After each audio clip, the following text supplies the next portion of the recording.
lietuvos remontų darbų. Vožtuvai, tai čia jau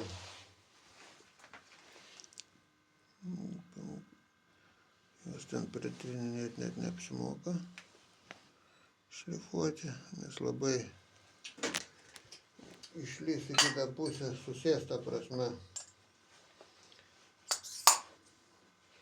Čia šitas atstumas turi būti 55, va. Nu, čia iki čia. Tai jeigu nutrint vožtuvą, dar ir lizdą susodinta, jis išlys gero iki 60. Todėl dėsim, tik lizdą pritrinsim ir dėsim naujus vožtuvus. Tai va toks niuansas būtų. Kitas dalykas, pakėlėjus. Kadangi seni liks indeklai, vožtuvas sukils automatiškai aukštyn, tai drąsiai galima nušlifuoti čia. Kita kliūdė ten apie porą milimetrų yra iki pusantro, su paprastu diskeliu tokiu nutryniau. Tai viskas atitiks, kai rinksim. Nes jeigu sudėti naujus tos karamaislus, tai jau reguliavimo varžtas paprasčiausiai neleis. Nu, bus arba aukštai, arba žemai. Reiškia, nu. Tai va tiek tų niuansų. Kam įdomu, galiu parodyti, kaip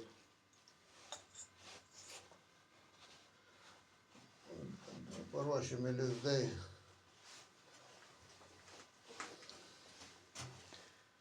Vitrinimui. Nu, tiksliau pataisomi lizdai. 45 reikia, bet pas mane 46 tas lizdo pataisymo. Kaip praeini su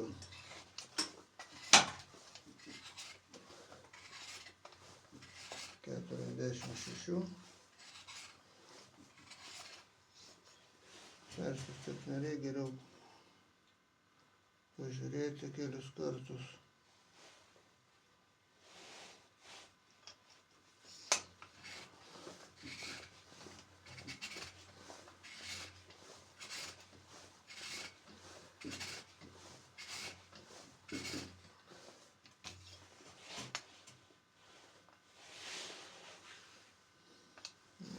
Drožė turi būti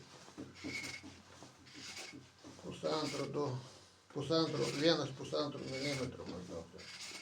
Ten jeigu didesnė prapjausit, didelės bėdos nebus. Paprasčiausiai giliau susės vožtuvas. Nu, viršutinę dalį reikėtų su 30, bet neturi 30, tai manau 15 nepamaišys, nebus blogiau ten.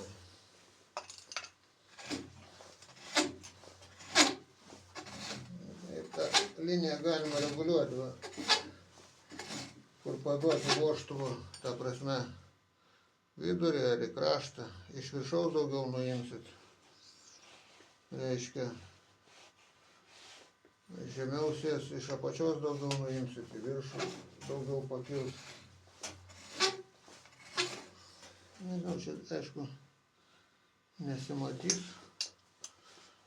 Ir su 70 viduriu išimus.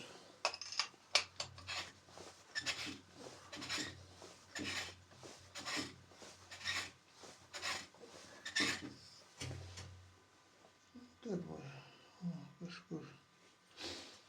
kažkas panašaus. Nu, čia kamera perdas, neperdas. Nu. Ir paskui ten pritrinimai, ten jau aš trinu paprastai, čia kažkur ant stalo buvo.